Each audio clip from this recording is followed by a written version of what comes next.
6 ways to cope with depression. 1.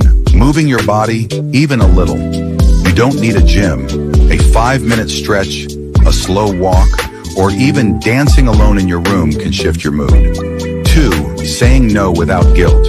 Protect your peace. Cancel the call. Skip the meetup. You're not lazy. You're preserving energy to survive the day. 3. Eating something nourishing. Depression steals appetite, but food is fuel. Start with something soft, simple, or familiar. Your body needs it. 4. Talking to one safe person. You don't need a crowd, just someone who listens without fixing. A friend, a voice note, a support group. You're not alone. 5. Creating a tiny routine. Wake, shower, sit in the sun, brush your teeth, repeat. A tiny routine gives your brain something to anchor to. 6. Letting the tears fall crying doesn't make you weak. It means your body is releasing what your words can't. Let it out. In psychology, people who find themselves unable to enjoy the very things they once loved are actually experiencing symptom known as anhedonia, a state where brain struggles to feel pleasure, not because the joy is gone, but because something inside gone numb.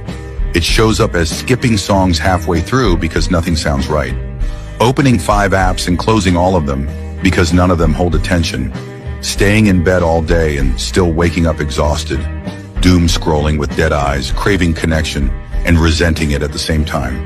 And when people find something, anything that creates a feeling, an emotion, or even the slightest sensation during a period of anhedonia, they often repeat that behavior over and over again, consciously or unconsciously, because it's the only thing that makes them feel something again. Not because it brings joy, but because it breaks the numbness. That's why people in this state start chasing intensity, replaying emotional situations, staying up all night, starting arguments, making impulsive decisions, not out of recklessness, but because even discomfort feels more tolerable than emotional silence.